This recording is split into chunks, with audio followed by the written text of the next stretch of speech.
RotoGrinders Daily Fantasy Podcasts are presented to you by Yahoo Daily Fantasy Sports. This week 16, make sure you're heading over to Yahoo again if you are playing paid-for-play fantasy sports, because they've got their $1 million baller tournament back, and they also ran back the guaranteed overlay. Last week was $250,000. They're doing it again. That's over $500,000 that they are adding to the prize pool over the last 2 weeks. If you don't know what overlay means, what they're doing is $750,000 in entries is the max they can take, and they're going to be paying out $1 million. The best value in DFS is happening right now at Yahoo Sports Daily Fantasy. Check them out, rotogrinders.com/Yahoo. Use that promo code GRINDERS30 for a $30 matching deposit bonus on that first deposit. Make sure you're playing over there this week 16. It's Yahoo Daily Fantasy Sports.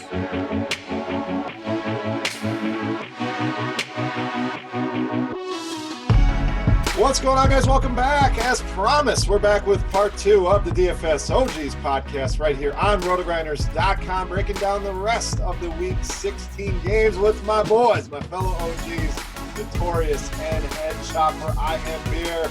Guys, how we doing? Noto, we'll start with you, brother. Yeah, doing well. Getting closer to Christmas. So, getting excited for that. Getting excited for the last 2 weeks of NFL.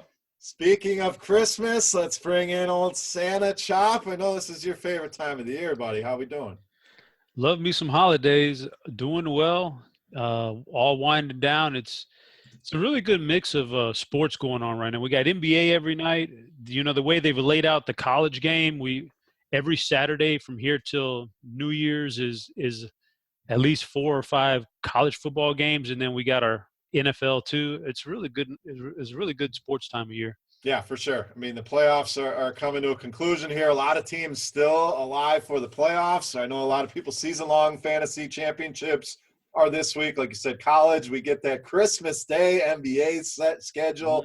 Is always a lot of fun. But we are here to finish up Week 16, guys. So let's jump right back into the games here and finish up the analysis before we get to some user questions.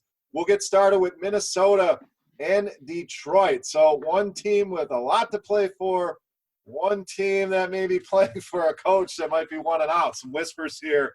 I live in the Detroit area, and they're already talking about getting rid of Patricia, trying to get rid of Stafford. So it is a mess here in Detroit. So Minnesota, Chop, coming off that big game.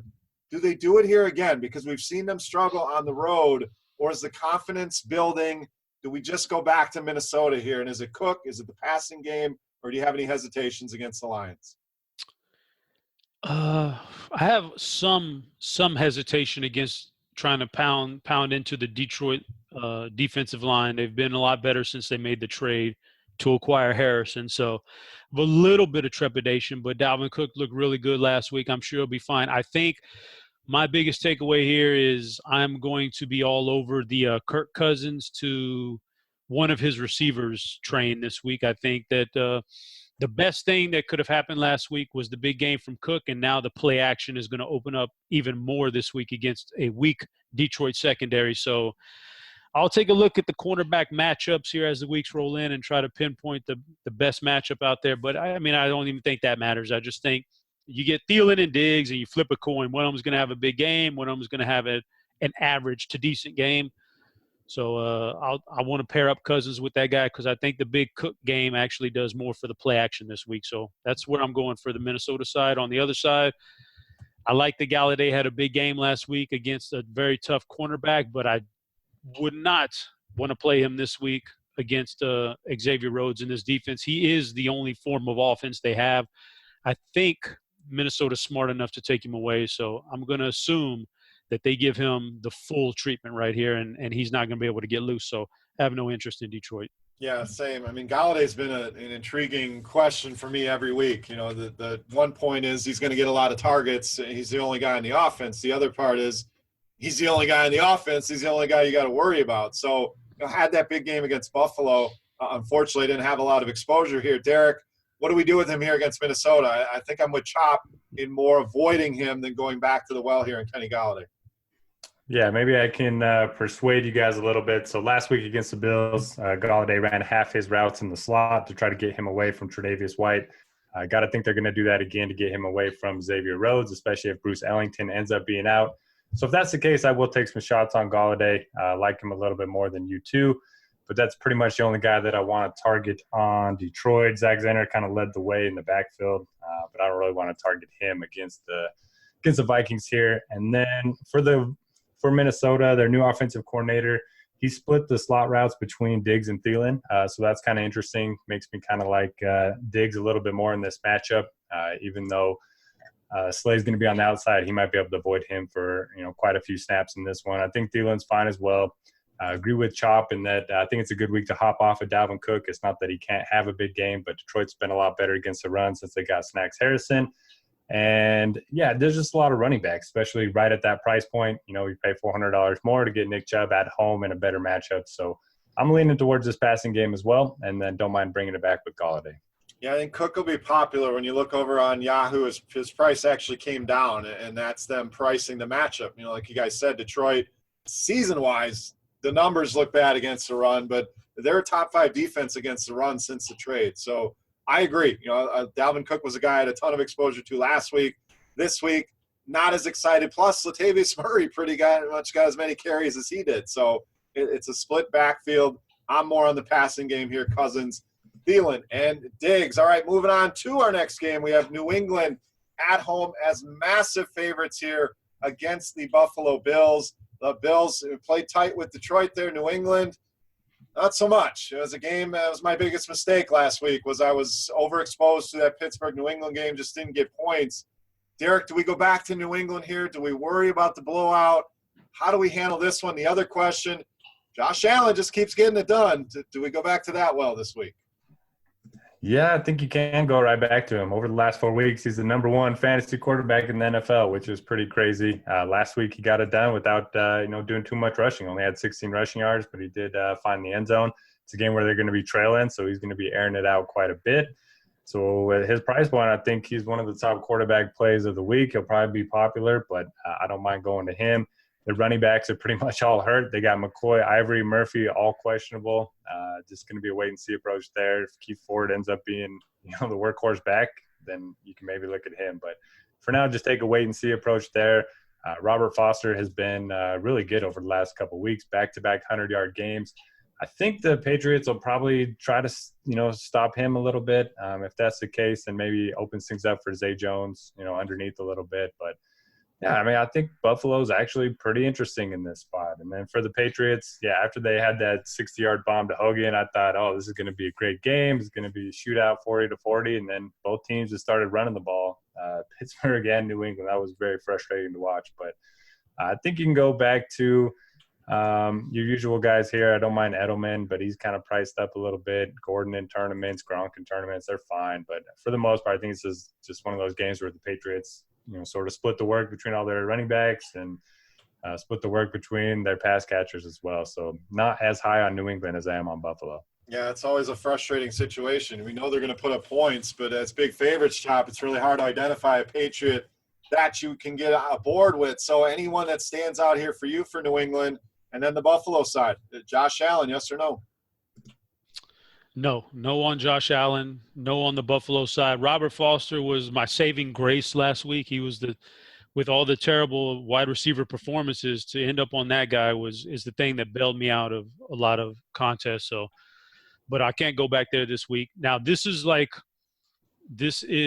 the game that'll tell me it's weird to say it, but this is the one that's going to tell me where New England is. Like, I know they lost to Pittsburgh and everybody wants to write them off, or they want to say that they're just, they're getting ready for the playoff. This is the one, because every year in the past, when they've had these good teams, in this mid-December at home against a team like Buffalo, they would smash. This is a 40+ to nothing game right here, or 40-7 game. This is a smash spot for New England in years past. It's just the way they operated. In the snow, I remember the snow games against Tennessee where they shut them out 40-0 and things like. So see if they can handle Buffalo. I fully expect them to come out here and wipe Buffalo clean off the map here. So with that being said, I think I could I think Brady goes for 4 touchdowns. I like Brady a lot this week. I think I don't know who to pair him with because there's all these options. I think Gronk, Sure, he's not as good as he used to be, but it's Buffalo. If they want to get him back on track, this is a good game to get him back on track. Edelman's always solid. Josh Gordon is a mutter. I've said that before, man. He doesn't need a clean track like T.Y. Hilton to get it done. He can go off on a dirty track like this. So I think everybody's in play here for New England. I think this is a blowout. All right, let's move on to our next game. This one should be fun, guys. Atlanta and Carolina. I mean, two teams, nothing to play for, but two teams that offensively we thought could put some points on the board. We didn't see many from Carolina in that Monday night game, but I think the big story here is Christian McCaffrey. I mean, you go back to the first game between these two teams, Chop, season high, 14 receptions on 15 targets. And we know Atlanta, A, struggles against the run, but B, really struggles with pass-catching running backs. So McCaffrey's in that same price on DraftKings with Ezekiel Elliott. I know we talked about that in part one. We still have some questions about Dallas, but where does he rank amongst the running backs this week? Do we just keep playing McCaffrey and figure out the rest? Yeah, I think that's where we're at right now. I'm looking at Carolina, and I just don't see where else they get it done. It has to be McCaffrey, right? Cam Newton obviously is struggling with an injury right now. Can't get the ball downfield at all. So, therefore, Moore and Samuel, Funchess, none of those guys are in play if he can't get the ball downfield.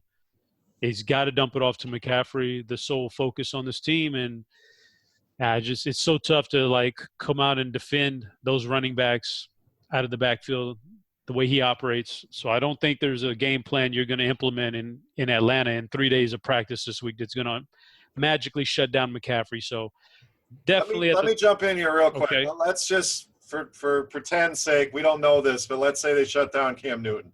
Just looking ahead. And then it's Tyler Heineke playing quarterback for Carolina. Are we still interested in Christian McCaffrey? Because you got to think Atlanta, that's their one focus is stop him. Does that change anything for you? Yeah, that changes everything. I'd be totally off of this team altogether. I wouldn't even mess with that. So just looking ahead, just in case, because it's certainly a possibility. They're out of it. Why risk this guy, kind of like we talked about with Aaron Rodgers. But don't want to scare anybody. We don't have any news on Cam yet, so let's continue with the analysis here, Chuck. I mean, yeah, it's a very valid point. It just depends on how they feel. They're not mathematically eliminated, so maybe you still scrap and claw to the very end, and you play Newton all the way until you're mathematically eliminated. But yeah, if he's out, then I don't want anybody in it. It's a total black hole for me. I'm out. I don't want any of it.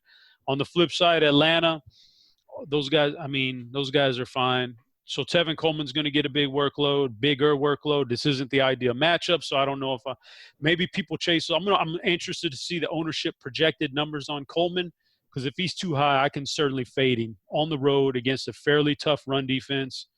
I can fade that guy. Julio banged up last week. We'll see what his status is this week. They're eliminated from the playoffs, I'm pretty sure. So there's no real reason to run him if he is indeed even slightly injured. I'll be interested to see his status. But if he's healthy, he burns Carolina, and I can go that route. Brian Hill is a name that pretty much replaces Ito Smith as the guy. We know Atlanta's going to use multiple running backs. There's not a huge pricing gap between him and Tevin Coleman, but just wanted to get the name out there. Minimum price on both DraftKings and Yahoo. So could be a guy that gets some looks here in this matchup. All right, Derek, your thoughts here again. With or without Cam, answer the McCaffrey question. Obviously with, he's a lock and load. Without, what do you think there? And then the rest of Falcons and Panthers. This is one of those games that would have looked a lot better a few weeks ago. Just don't know where these teams are at in terms of motivation. But, yeah, with Cam Newton, if he's active, and I love Christian McCaffrey because Cam can't throw the ball downfield right now.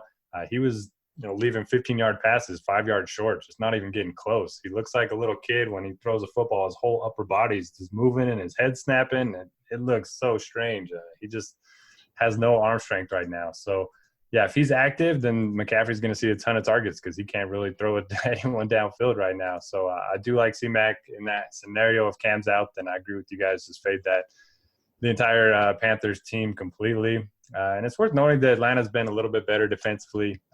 They got Deion Jones back, and they've been better against the running back over the last couple of weeks or so. But C-Mac's still firmly in play if Newton's active. And for Atlanta, Yeah, I kind of agree with Chop. If Coleman's going to be popular, then I don't mind fading him. If he's going to be low owned, then I'll probably use some of him in tournaments. And Julio Jones always in play. This is a Carolina team that he scorched a couple years ago. I think he had like 300 yards, something crazy like that. But, just not as much interest in this game as I probably would have had a few weeks ago. All right, next one for us, Chicago and the 49ers as we transition into the 4 o'clock games here on the main slate of Week 16. So the Bears, Derek, very much could move up and get a bye here. They're only sitting a game behind the Rams here in the standings. So a big game for them. The problem is the 49ers continue winning games when they should probably be losing games to play for a playoff spot. So we kind of saw this last season. The Niners put up a fight at the end of the season. They're beating some good teams. Do they put up a fight here against the Bears? Yeah, I think they do. They've looked pretty good. They're playing at home. Chicago, traveling out west for a late game. That's never an ideal spot for a team. So I think San Francisco plays pretty well here. Don't really want to trust the running backs unless Breda, ends up getting rolled out late. Then you can go to Jeff Wilson. But Dante Pettis is the guy I want to play here. He's had at least 80 yards and or a touchdown in 4 straight games. Marquise Goodwin only played 7 snaps last week, so I don't think he's going to be a factor moving forward. So it's going to be Pettis and it's going to be Kittle for San Francisco.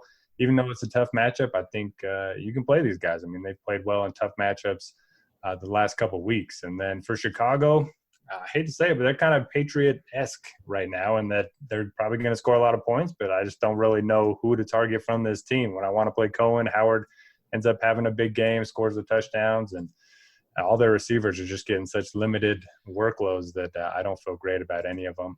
You can maybe look at Trey Burton. He's, a tight end that has some touchdown equity, and that's pretty rare these days in DFS right now when it comes to tight ends. Yeah, and even usually you can circle it back to Mitch Trubisky. I'm with you, Derek. It's hard to pinpoint a Bear you like, but, hasn't been as good away from home in his career. So a game on the road, a defense that's playing better. Chop, your boy Chucky Mullins, you going that route this week? Chucky Mullins, man. I'll probably pass on that one. But I'm going to look at this Chicago team. I slightly disagree with Derek a little bit, not to be rude about it, but I think, first off, Trubisky has as much upside as any quarterback on the slate, so I think we could go there.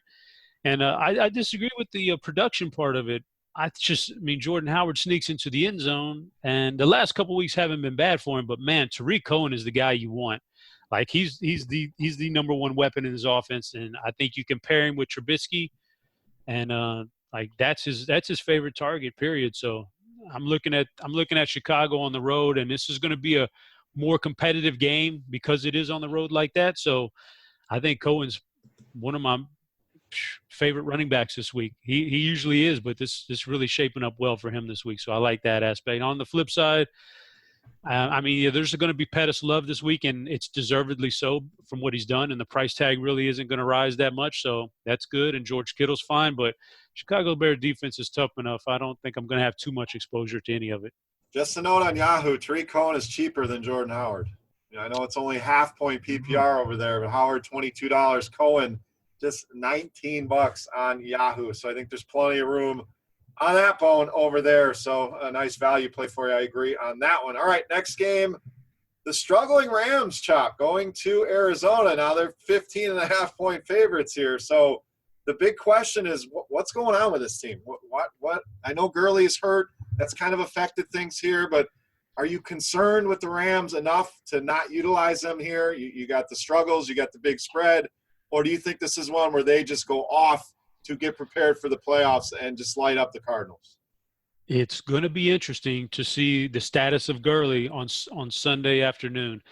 I think that chasing down New Orleans is not really reasonable right now. I don't think you risk Gurley if he is beat up and he does have swelling in his knee or ankle or whatever it is. I don't think you risk him because of the odds that you catch New Orleans right now after this weekend are pretty much a long shot. So, boy, that could open up a serious player in the backfield there for LA. And I think going back to your question as what's wrong with him, man, I think there's two things wrong. Gurley is hurt, and he is an engine that drove this offense, like everything he does, not just running, but receiving.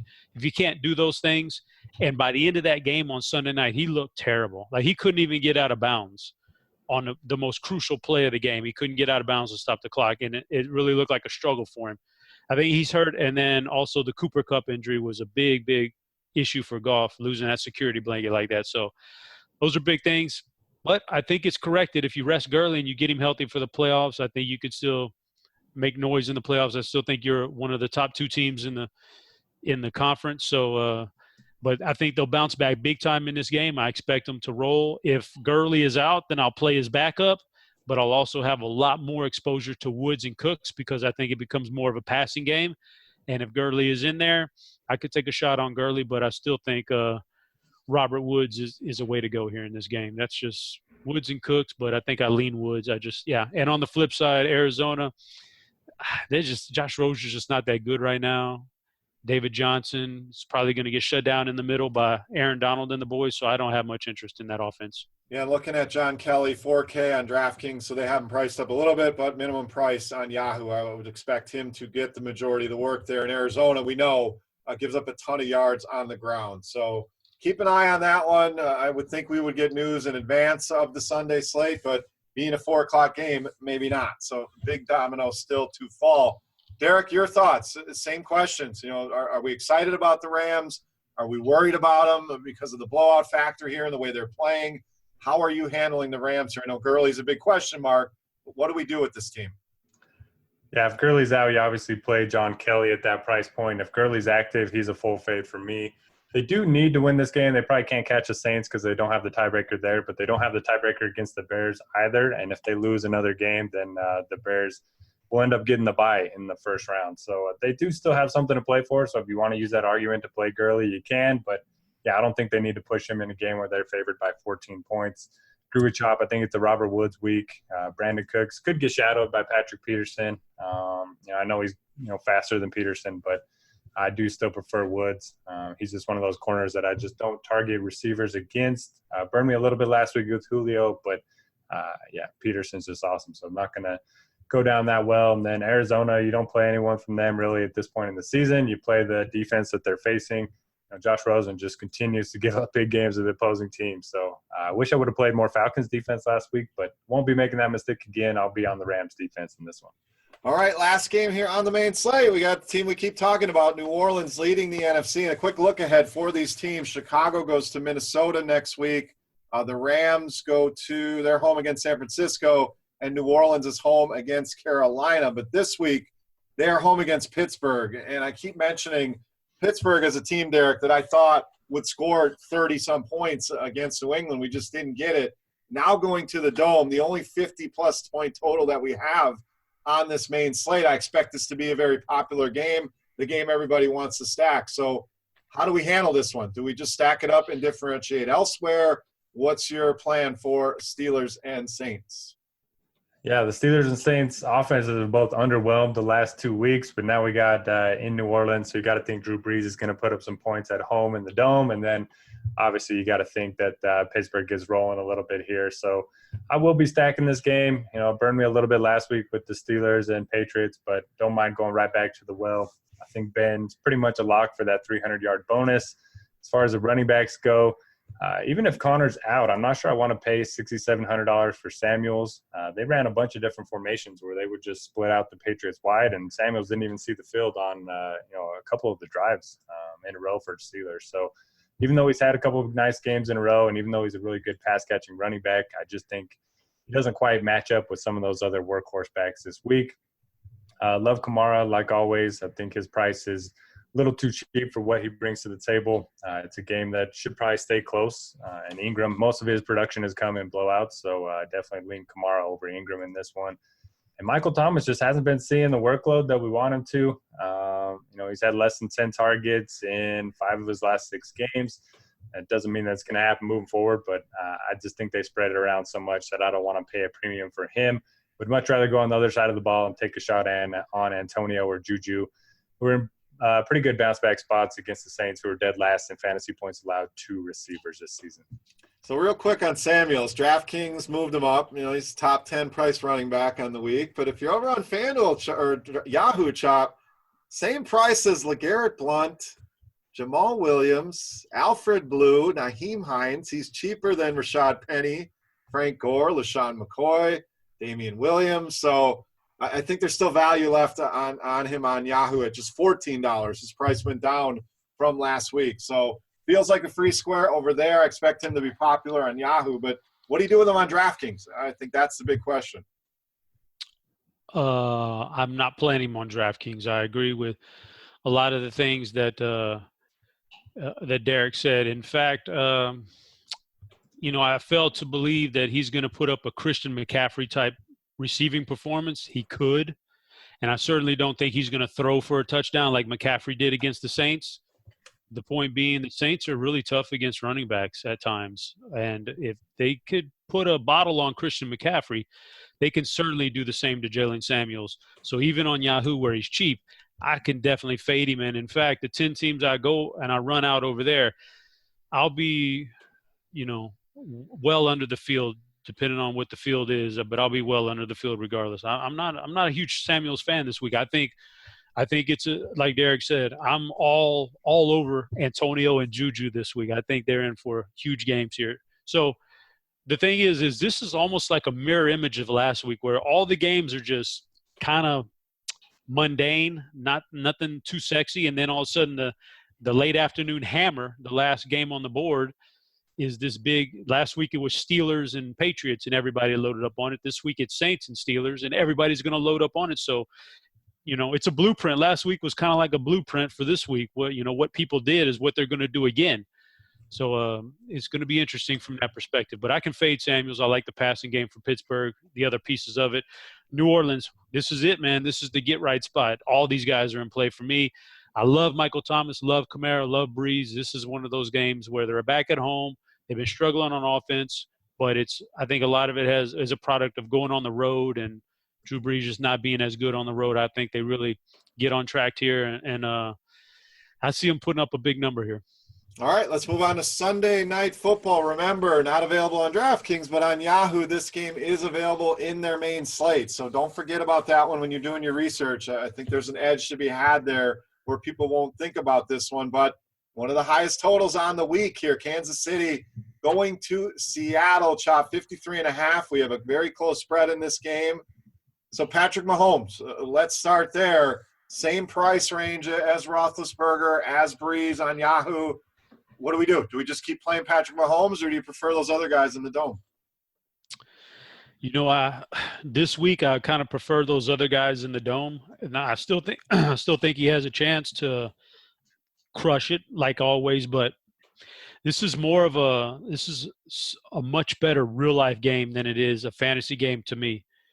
Like these two teams, like think about the number of teams around the league. Man, what in the hell? I need some water. Let me clear that out there, man. Man, choking over here.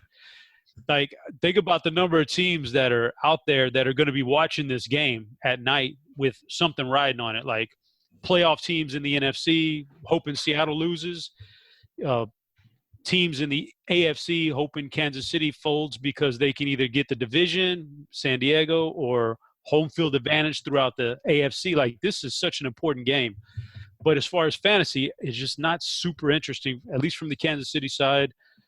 Seattle's tough on defense at home. Kansas City's lacking some weapons. I think Tyreek Hill, I don't think is 100%. Obviously, we're down running backs here. Don't know if Ware comes back or not, but all those things lead to me to believe that I can go light on Kansas City here. And Seattle's in a pretty good spot at home against Kansas City, but they've shown no interest in ever having Russell Wilson explode or do well or like really push the issue this year. Therefore, his receivers are slacking. So the running game is the way you go. And Chris Carson looked great. I would definitely ride Chris Carson here, but I think it's a better real life game than it is a fantasy game. Yeah, I mean, I'm a little more excited about it than you are. A guy like Doug Baldwin, Derek, I'm a big fan of here. I know they're not throwing a ton, but 4 touchdowns over the last 4 weeks, 27 targets over that time frame. And we know they're going to have to score points here. So the game plan will be to run the ball. But, Kansas City starts putting up points. I think a guy like Doug Baldwin, very intriguing, just $18 on Yahoo. So one of my favorite kind of mid-range receivers this week. Your thoughts there, Baldwin, Mahomes, and the rest of the Sunday night game, Chiefs and Seahawks? Yeah, in terms of Mahomes versus some of the other elite quarterbacks on Yahoo, I think I would play Ben over him. It's just a tough spot to play in Seattle. Not that he can't play well here. He's done it well, in tough matchups all season. But I'm just not sure I want to play him instead of Ben or Breeze or, some of those other guys. As far as, Damian Williams, Chop, team running backs don't matter. I mean, he made a strong case for them last week, put up 30 on the Chargers. He wasn't even a guy that could make it in Miami. So, I don't know. I'm still mixed on team running back, but I think you can play him if Ware ends up being out again. Hill and Kelsey, we know Hill has much better splits on the road than he does at home. Seattle's pass defense just hasn't been as good over the last couple of weeks. We've seen the Niners burn them twice over the last couple of weeks. So don't mind looking at Hill in tournaments.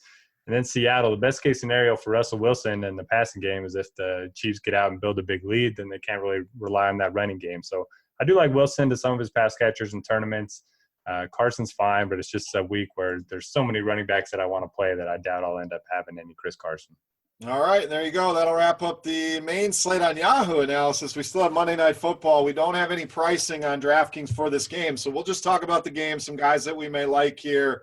I'm sure we can kind of narrow in on where the pricing would land, but we have Denver and Oakland in the Monday Nighter, so maybe from a showdown perspective, just guys we're looking at, again, without pricing, it's tough. But Derek, in this matchup, close 2.5, 3-point spread, total kind of middling at 44.5.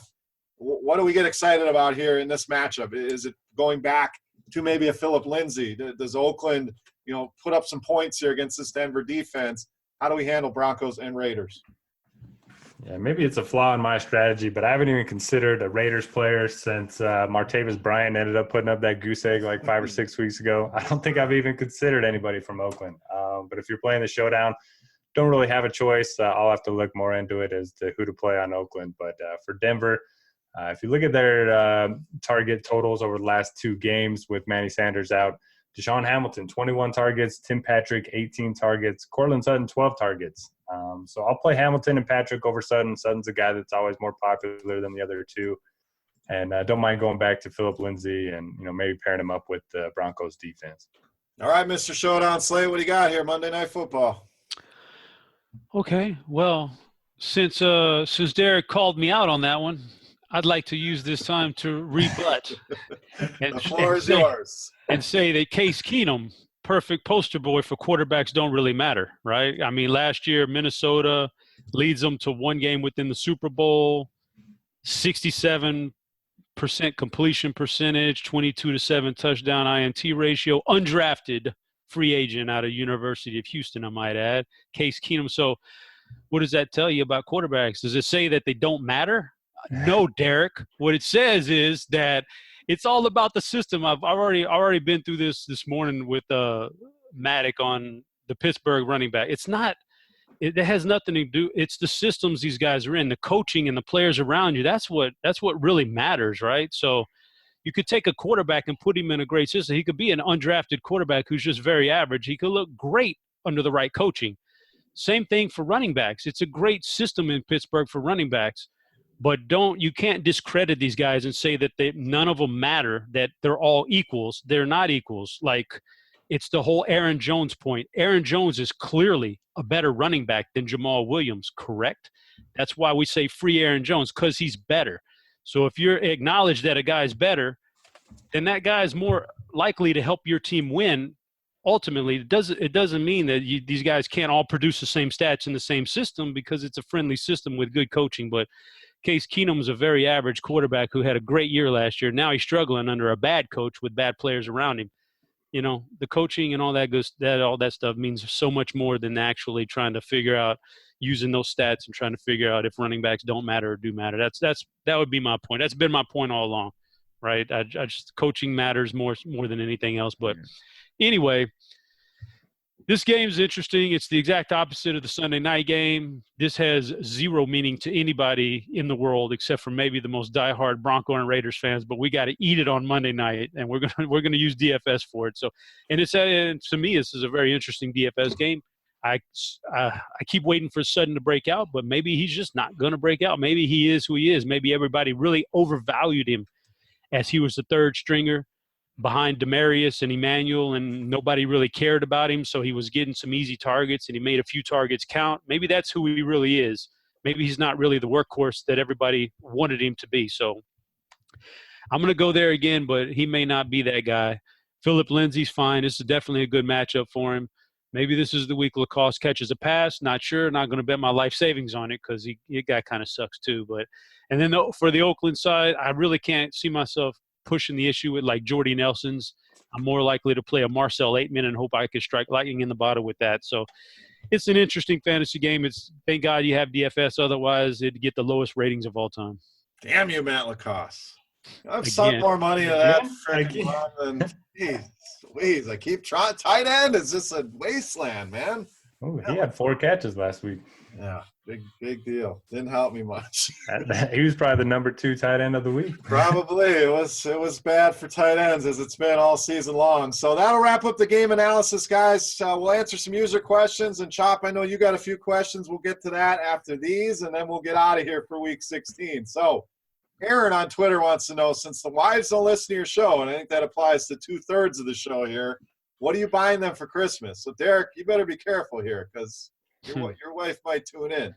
No, she likes to be involved by asking questions, but she doesn't listen to us. Okay, so then start it off. Well, what's the big plan for the wife for Christmas? I got it easy this year. My wife wanted some couches. I was like, all right, give me some couches. Had her go pick them out, paid them off, and I'm done. That's a beautiful thing right there. My wife feel like, no, these don't count for Christmas. You're just buying these, and then there's going to be something on top of that. Chop, what's the plan for the wife for Christmas? That's a good question. I'm glad you guys reminded me. I'm going to have to ask my kids when they get home from school today. We're running out of time. We better put our minds together and figure something out. I really don't know as of right now. It's kind of up in the air. I have no idea. You know, it's so peculiar. They ask you and bug you for like a month. Like, what do you want? What do you want? What does your mom want? What does your dad want? What do we get for your parents? But they don't ever, when you ask them, what do you want for Christmas? They're like, I don't know. There's no real direct answer there. So you got to figure it out yourself. But I'll let the kids, we'll put our minds together and we'll figure something out. But as of right now, that's up in the air, man. Same boat, man. It's a week out. I'm like, I don't know. She doesn't really need anything. So my fallback is always get her some massages. That's probably the gift I get her the most is want some massages. But you know, it's always a good gift. She doesn't really need much anything else. So I'm in the same boat, Chop. I gotta figure this out. We're running out of time here. So hopefully something clicks here sooner than later. Otherwise, back to the massage parlor for me. All right, Frankie5 Angels on Twitter wants to know, how do you juggle DFS and family time? And I think it's a great question a lot of people struggle with. You know, if you want to be successful playing DFS, it takes time. You have to research. You have to build the lineups. NBA, you're always adjusting lineups. So, guys, any tips you can give Frankie on juggling family and DFS? Chop. Oh, for me, well, I mean, listen, I'm not going to lie to you. Several years ago, I would, you know, when I only had one kid and this was like a big full-time thing, I would devote a lot of time to it. And I was pretty good at it. But as the years went on and my family grew, the time became less and less. And I've definitely seen a direct correlation in my performance in DFS. So that's definitely a thing. I just don't have the same time that I used to have. I'd rather, you know, those NBA nights, I'd rather be out there eating dinner with my kids or doing something with my kids than sitting here combing over the lineup. So I've definitely struggled from that aspect of it. But, you know, if you want to be good at it, man, you've got to set a time aside to do it. Set the time aside to do it. That's just the bottom line. There's no shortcuts in this game. As much as I would like to subscribe to a service that gives me all the answers, those things don't exist. You have to piece it together yourself, and you got to put the time in, and it's going to be on you to figure it out. Yeah, and I think a lot of it is support from your wife, and you know, I'm lucky to have that. You know, she knows I love this, that I put time into it, but I do try to spend more time with my family, make sure I get as much done while they're at school, or you know, when they go to bed at night. That's usually my research time. You know, it's late at night, so you might have to sacrifice. You know, some nights I'm up till 1, 2 o'clock in the morning looking at stats and things, but you know, that's it's the balance of the two. I think is the biggest thing, but definitely takes a supportive wife, Derek. I know you have that in your household. Yeah, for sure. And I think balance is the right word to use there. As Chop mentioned, I mean, there's a direct trade-off between, time spent with DFS and your results. I mean, you listen to the Condi had a podcast with Adam Leviton earlier in the season. He said he wouldn't leave his basement for weeks. Like, he wouldn't even shower for weeks when he was at the top of his game.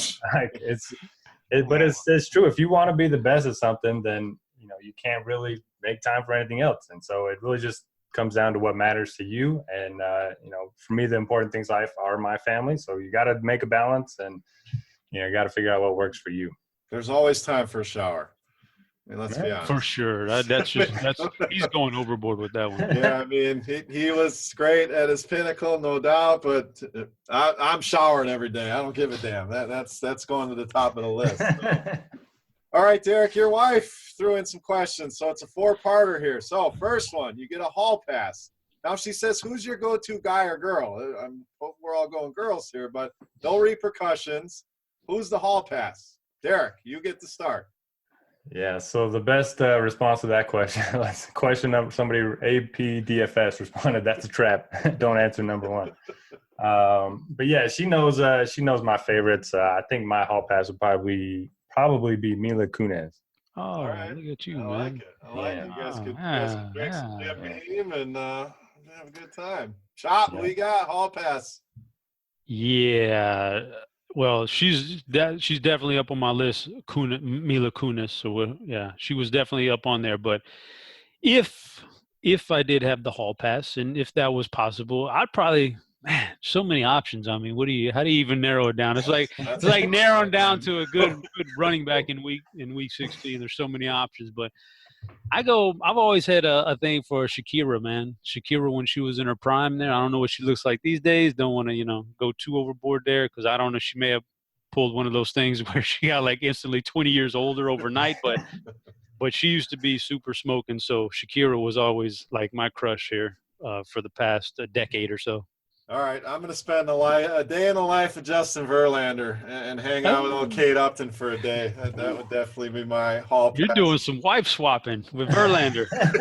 Yes, sir. I mean, that's a good question there, Beer. There's a question for you right there. If you had a chance to wife swap with Verlander, would you do it? Like permanently or for a day? No, just a wife swapping, a little swinging action, man. Oh man, I don't know, man. She might be off of Verlander, and then he'd have both the chicks. So I might be. You'd have the problem with that, with the old swap there, would be you'd have a great night with Upton, but boy, then every time you looked at your wife for every night after that, you'd be thinking about old Verlander burrowing a hole in there, and I don't know if that's good. Plus, she's got to see that Verlander paycheck and be like, you do pretty well, but you ain't doing that well. So might be here just me and the kids after that. So I will say no to that. Just give me the hall pass, but no wife swap. All right, Game of Thrones. What character are you? And I'm going to flat out say I'm not a Game of Thrones guy. You can hate on me all you want. I just can't get into anything that's set too far back in the past and is not in reality. I just can't do it. So I got to pass on this question. You guys Game of Thrones guys? Yes. All right. Well, you got to give it a try, man. Character here. I don't even know what the hell you're going to say, but what do you got? All right. So there's a backstory to this question. We were at the NBA Live Final for DraftKings last year, and my wife and Cal Spears' wife decided that they would go through everyone that was with us and pick out a Game of Thrones character. So Killer B got Jon Snow, which was just awesome on my part. Guess who I got, if you had to guess? I mean, you seem like a Theon kind of guy. Oh, come on. Theon? Anyway. I'm guessing that's bad. I don't know these characters. So I mean, he got his man part chopped off. Oh, boy. Man. Wow.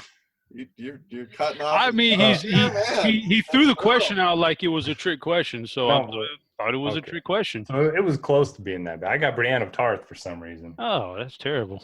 Yeah, because I just follow along blindly and protect whoever. Well, Derek, who do you want to be? This is your time to fight back. Who the hell you want to be? Come back. But so Grant was involved, and he proclaimed himself to be Hodor.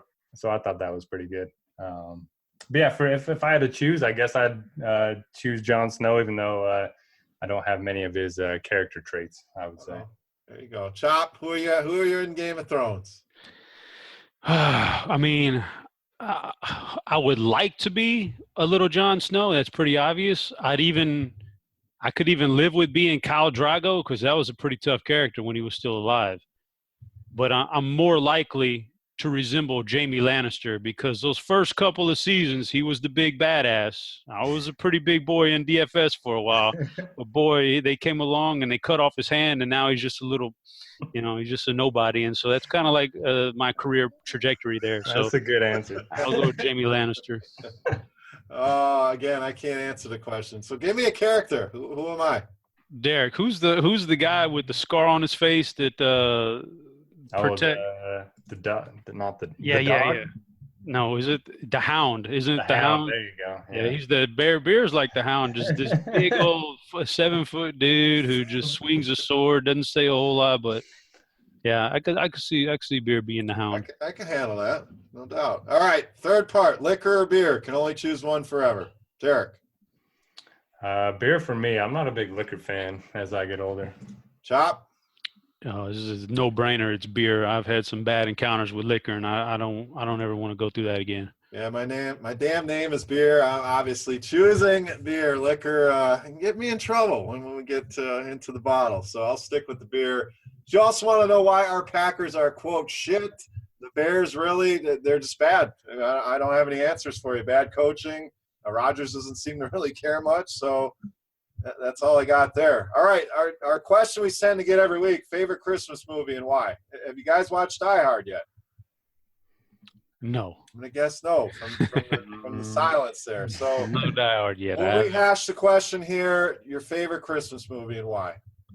Man, we just saw it the other night again on TV. Is a Bad Santa for me, and I don't know why. I've seen that thing dozens of times, and I could just sit down and watch it every time. It's just as funny.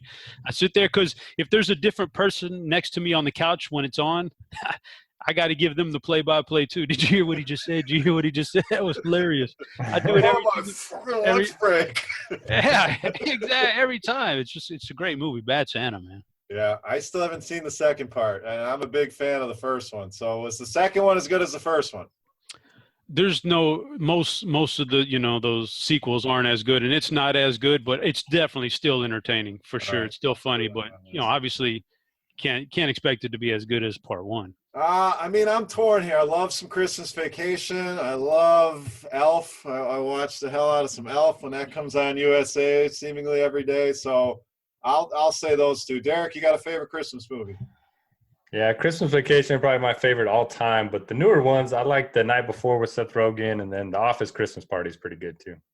There you go. That'll wrap up the user questions. Chop, you said you had a few for us here, so we'll give the floor to Santa. Chop. I just got a couple questions since, you guys had spit out a couple questions and then you got on me for not having any. So I just got two questions because I feel like they're a little bit relative to what's going on in the news. I know you guys read about the poker player who spent 30 days in a bathroom in the dark with a $100,000 bet, and they bought him out or whatever. So my first question is a two-parter.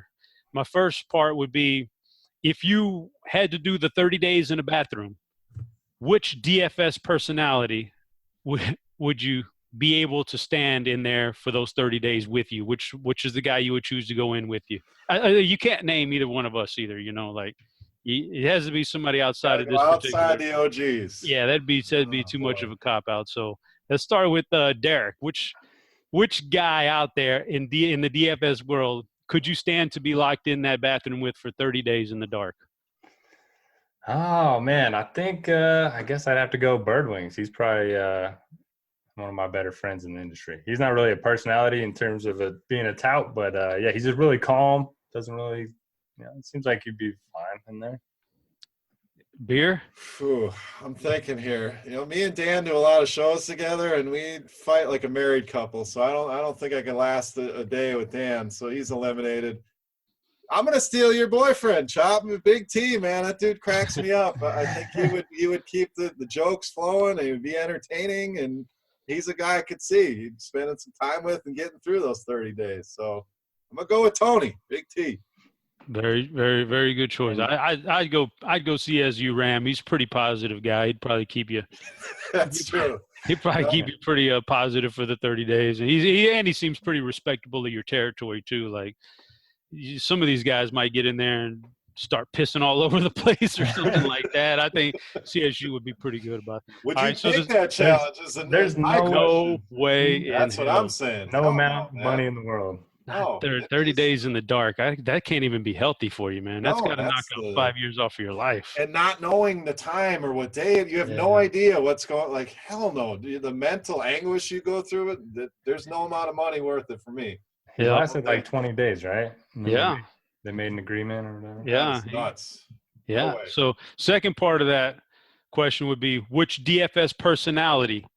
Now you're not altering them as a person or anything about them, but which DFS personality would you choose to mute from your life forever? This is it. Like you mute somebody on Twitter and they're just gone. You don't have to, like, which one in real life would you just mute forever, just be done with them? They go on about their lives, but you never hear anything about them or anything from them. Boy, that's tough. I'm not a mute. I'm the Twitter. I don't mute anybody. I'm not a muter. I like to see everybody. They can talk as much shit as they want. I enjoy seeing it. So I'm thinking here, Derek, you got somebody?